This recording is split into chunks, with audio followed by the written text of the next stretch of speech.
안녕하세요. 저는 이번 가을에 결혼식을 앞두고 있었던 30대 직장인 여성입니다. 저는 부모님의 이혼으로 어린 시절부터 고모 집에 얹혀 살았습니다. 다른 남자와 눈이 맞은 어머니가 저를 두고 집을 나가셨다고 들었어요. 그 이후로 한 번도 어머니와 연락이 된 적은 없었기 때문에 그 말이 사실인지는 모르겠어요. 늘 고모는 기억나지 않는 어머니를 욕하기 바빴고 저희 아버지도 자상하신 분은 아니었거든요. 하지만 적어도 어머니를 만난 적은 없으니 그저 고모의 말을 믿으며 자랐습니다. 힘들게 고등학교까지 졸업한 뒤 서울로 올라와 지금은 평범한 직장인이 되었습니다. 그리고 남자친구와도 직장 상사의 소개로 만나게 되었습니다. 자영업을 하는 부모님과 누나 한 명이 있다는 그는 저와 마찬가지로 평범한 회사원이었습니다. 과묵하지만 성실한 그는 저에게 먼저 적극적으로 다가왔어요. 하지만 이전에도 제 어두운 가정사로 인해 사랑하는 사람과 헤어졌던 경험이 있었기에 바로 연애를 시작하지는 못했어요. 몇 번의 만남 이후 고민 끝에 저도 제 가정사를 남자친구에게 털어놓았습니다. 제 걱정과는 달리 남자친구는 제 가정사는 제 잘못이 아니니까 상관없다고 말하면서 크게 신경 쓰지 않는다고 하더라고요. 그 말에 얼마나 큰 위로를 받았는지 모릅니다. 그리고 그런 그와 언젠가 가정을 꾸리고 싶다는 생각을 하게 되었고요. 그 후 1년 정도 지났을 무렵 남자친구가 저에게 결혼하자고 청혼을 해왔고 저도 정말 기쁜 마음으로 그러자 했어요. 처음 남자친구의 부모님을 만난 날 정말 많이 긴장을 했습니다. 남자친구가 미리 저에 대해서 어느 정도 이야기를 해두어서 그런지 어렵고 불편한 질문은 오가지 않았습니다. 그리고 이후로도 몇 번 예비 시부모님과 만나며 사이가 좀 더 가까워졌고 결혼 날짜도 잡게 되었습니다. 하지만 불편한 상황도 종종 있었습니다. 제가 이직을 하면서 근무 환경이 많이 바뀌게 되었거든요. 회의도 더 많아지고 야근도 늘었어요. 덕분에 3주 만에 남자친구와 데이트를 할 수 있던 날이었어요. 모처럼 남자친구와 근사한 곳에서 식사를 하려고 이동하고 있었는데 예비 시부모님께 전화가 걸려왔고 같이 밥을 먹자고 하시더군요. 남자친구가 오늘은 이미 정해둔 일정이 있어서 안 된다고 말했지만 계속 오라고 설득하시는 예비 시부모님의 모습에 결국 화과자를 사서 집으로 갔습니다. 집에 도착하자 예비 시부모님과 신우는 잘 왔다고 하면서도 저에게 네가 오기 싫어서 네 남자친구 앞세워서 안 온다고 한 거냐? 라고 물어보시더라고요. 제가 그럴 리가요. 아니에요. 하면서 손사래를 쳤지만 시모는 믿지 않는 눈치였어요. 그러면서 저에게 생사를 오가는 일 아닌 이상 부모가 찾으면 내하고 오라고 하시더군요. 그러면서 며느리들 네가 잘해야지 집안 분위기가 달라진다고 한마디 하시더라고요. 생각지 못한 말씀에 놀라 있는데 다행히 남자친구가 왜 그걸 저한테 말하냐고 반박해서 대수롭지 않게 여기고 넘겼어요.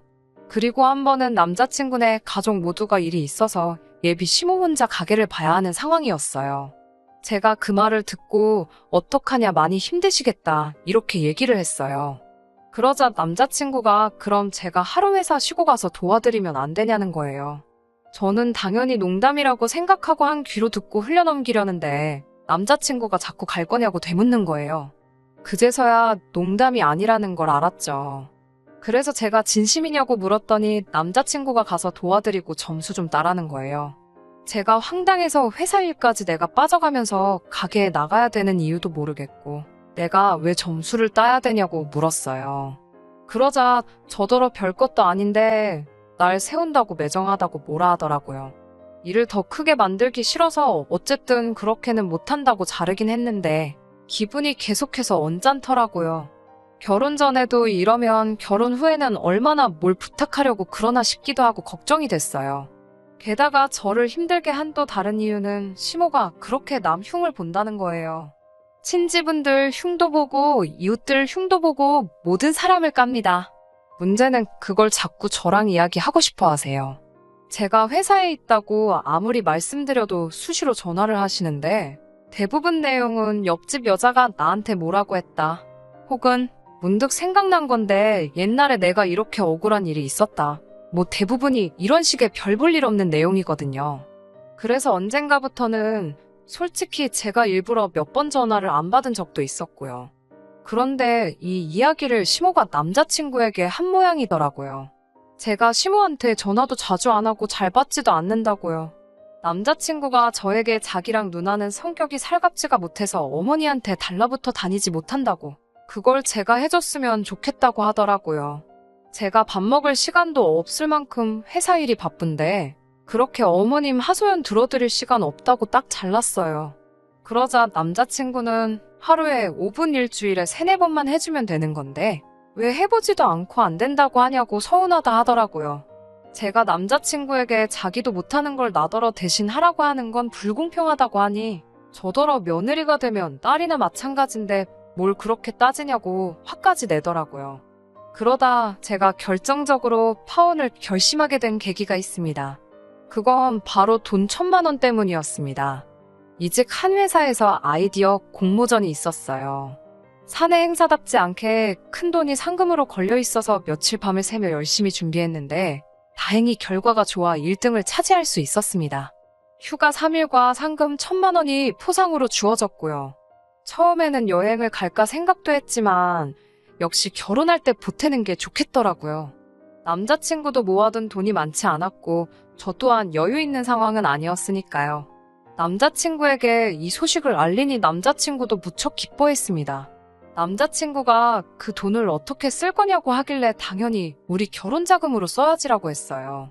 그랬더니 남자친구가 기뻐하면서 그럼 그 돈으로 예비 시모랑 신우에게 작은 선물 하나씩 하면 어떻겠냐고 묻더라고요. 저는 이때만 해도 작은 선물이라서 화장품 정도를 생각하고 있었어요. 그래서 그것도 좋은 생각이다라고 했죠. 제가 이때 좀 더 정확히 물어보지 않은 게 화근이었어요. 며칠 뒤 예비 시모한테 전화가 왔어요. 지금 신우랑 백화점에 갔다가 저희 회사 쪽으로 가고 있으니까 잠깐 내려올 수 있겠냐고요. 점심시간을 이용해서 예비 시모와 신우를 회사 앞 카페에서 만났습니다.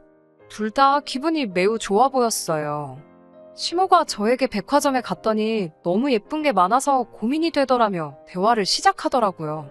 제가 그래서 뭐 마음에 드는 거 사셨냐고 물었죠. 그랬더니 일단 골라만 왔다면서 어떠냐고 저에게 핸드폰에 있는 사진을 몇 개 보여주더라고요. 보니까 비싸기로 유명한 명품 브랜드 가방이었어요. 저는 정말 예쁘다고, 그런데 이것들 조금 비싸지 않냐고 물었어요. 그러자 옆에 있던 신우가 저에게 사실 가방 2개 합치니까 1,000만 원이 좀 넘더라며 근데 넘는 건 우리가 보탤 거예요 라고 말하더라고요. 자기들 가방인데 자기들이 돈을 보탠다는 게 이상해서 누가 사주는 거냐고 물었더니 둘이 저 한번 쳐다보고 서로 한번 쳐다보더니 깔깔 웃더라고요. 제가 왜 그러냐는 표정으로 쳐다보니까 신우가 말하기를 제가 그 가방을 예단으로 사준다고 했다는 거예요. 제가 순간 벙찌고 황당해서 저는 그런 말 한 적이 없다고 했어요. 그랬더니 시무랑 신우가 어이없다는 식으로 저를 쳐다보더라고요. 저도 같은 표정이었을 거예요. 어색한 정적이 흐르고 갑자기 시모가 어디론가 전화를 걸었어요. 그러더니 저를 바꿔주더라고요. 보니까 남자친구였어요. 남자친구가 무슨 일 있냐고 저에게 묻길래 시모랑 신우가 내가 가방을 사준다고 했다는데 이게 무슨 말이냐고 반문했어요. 그러자 남자친구는 이따 나중에 이야기하자면서 전화를 끊어버렸어요. 제가 시모와 신우에게 정말 남자친구가 그렇게 말했냐고 물으니 그럼 자기네가 없는 말 하겠냐며 예민하게 받아들이더라고요. 그러더니 저에게 하는 말이 근데 이러나 저러나 지금 사줄 건지 말 건지 말하면 되지 않는 것 아니냐라고 신우가 물었습니다. 저는 죄송하지만 지금 여유가 없어서 그건 좀 힘들 것 같다고 했고요. 그러자 신우와 시모가 기분이 상했는지 알았다며 자리에서 일어나 뒤도 안 돌아보고 가더라고요. 찬바람이 부는 그 뒷모습에 제가 잘못한 것도 아닌데 마음이 너무 불편했어요. 예비 시모와 신우가 그렇게 가고 나서 저도 마음이 편치는 않았습니다. 그리고 그날 저녁 남자친구와 데이트를 하고 있었어요. 남자친구 핸드폰으로 신우에게서 전화가 오더라고요. 전화를 받는 남자친구의 안색이 점점 안 좋아지는 걸 보고 낮에 있었던 일 때문이라는 걸 어렴풋이 짐작할 수 있었어요. 아니나 다를까 전화를 끄는 남자친구의 표정이 영 좋지 못했어요. 그러더니 아까 도대체 시모와 신우에게 뭐라고 한 거냐고 따져 물었습니다. 저는 있는 그대로 솔직하게 이야기했어요. 덧붙여 왜 저랑 상의도 하지 않고 시모와 신우에게 그런 큰 선물을 하겠다고 약속했냐고도 반문했습니다. 그러자 남자친구가 하는 말이 자기 집에서는 저를 친딸이나 마찬가지로 받아들이고 사랑할 마음이 되어 있다. 그런데 저는 아닌 것 같대요. 그게 무슨 소리냐고 다시 따져 물으니 하자 있는 제 사정을 이해해주는 고마운 가족들에게 그 정도 선물이 뭐가 어렵냐고 너무 야박하고 치사하더군요. 그제서야 깨달았습니다. 제 가정사를 두고 제 잘못이 아니라며 뭐 어쩔 수 있었냐고 말하던 건 다 거짓부렁이었다는 걸요. 제가 부모님이 안 계신 걸 이유로 저를 하자 있는 사람으로 생각하고 있었다는 걸 제가 눈치채지 못할 정도로 철저하게 숨겨왔다는 사실에 소름이 돋더군요. 사람 보는 눈이 없다고 할 정도로 눈치가 없지는 않았는데 말이죠. 단지 이 남자에게는 제가 부모가 없다는 이유 하나만으로 자기 부모에게 그리고 자기 형제에게 제 모든 걸 다 바칠 사람이라고 생각했던 것 같습니다. 저와의 결혼도 애초에 그럴 계획으로 저에게 접근했겠죠. 그리고 점점 이 결혼은 하면 안 되겠다는 생각도 들었고요. 결국 남자친구에게 그럼 우리 결혼 다시 생각해봐야 할 것 같다고 말했습니다.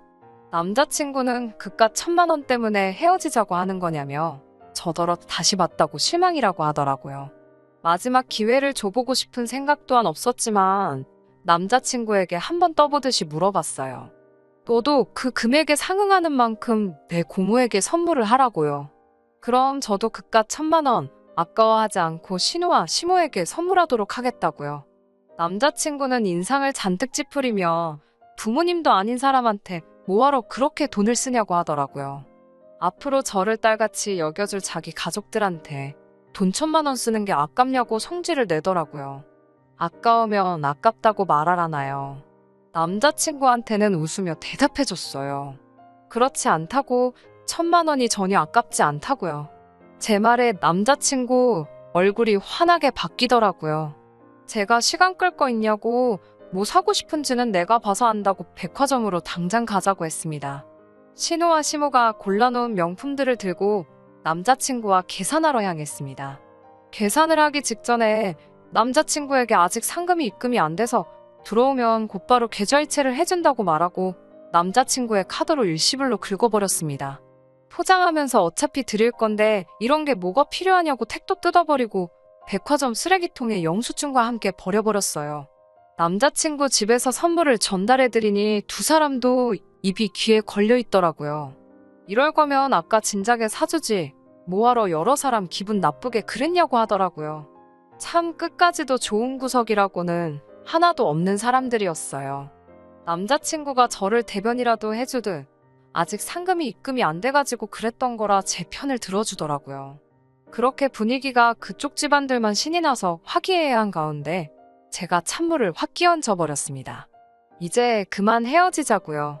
아까 전 나를 가족처럼 받아줄 사람들에게 1,000만 원 쓰는 게 아깝지 않냐고 물어봤지 않느냐고. 너는 이미 가족이니까 네 가족한테 1,000만 원 쓰는 거 전혀 아깝지 않을 테니 내 돈 가지고 네 가족들한테 잘할 생각 하지 말고 네 가족들한테는 네 돈 써서 네가 잘하라고요.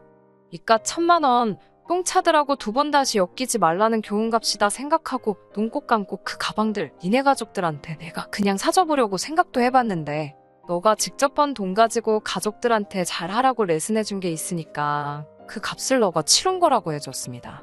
신우와 시모한테도 남한테 그런 비싼 거 받는 거보다 가족한테 받는 선물이 더 마음에 드시죠? 라고 말하고 그 자리를 뛰쳐나왔습니다.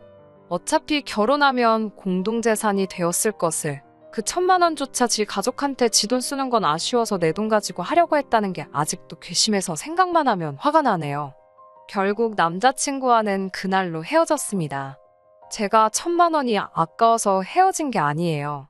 남의 개인사를 가지고 약점이라고 생각하고 저를 휘두르려 하는 모습과 네 돈 내 돈 따지면서도 내 돈은 자기 가족한테 다 써야 하는 심보를 가진 사람하고는 가정을 이루어봤자라는 생각밖에 들지 않아요.